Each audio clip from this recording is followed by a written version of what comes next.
নমস্কার বন্ধুরা, সকালবেলা ঘুম থেকে উঠেই বর্ষা এসেছিল মেসে আর আমরা যাচ্ছি সরকারি পরীক্ষা দিতে। দক্ষিণ চব্বিশ পরগনার নিউট্রিশনিস্টের পোস্ট। এসে গেছি এমআর বাঙ্গুর হসপিটালে আর দেখছো এখানে কতই ভিড়। তো আমাদের পরীক্ষা ছিল সেকেন্ড হাফে, বাট রিপোর্টিং ছিল 10টায়, তাই চলে এসেছিলাম। বাট এখন যাচ্ছি বেরিয়ে গেলাম দুপুরবেলা কিছু খেতে। তো চলে গেছিলাম গড়িয়াহাটের কস্তুরীতে, আর সেখানে আমাদের দুজনের ফার্স্ট প্যান্ডেল হপিং হয়ে গেল। প্যান্ডেলটা খুবই সুন্দর হয়েছিল আর সঙ্গে বৃষ্টিও হচ্ছিল। তো সবাই কিন্তু পুজোতে ছাতাটা মাস্ট নিয়ে বেরিয়েও।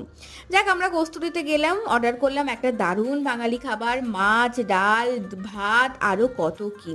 তো সঙ্গে ছিল ভাত, ঝুরি ঝুরি আলু ভাজা, সোনামুগের ডাল, সঙ্গে মাছের মাথা, আর ছিল কচু ভাপা দিয়ে চিংড়ি, কাতলা মাছ, দই কাতলা, ভুলে গেছিলাম। আর কি ছিল, শিলে চিংড়ি বাটা। দারুণ ছিল। ব্যাস, আমরা খেয়ে দিয়ে আবার চললাম পরীক্ষা দিতে।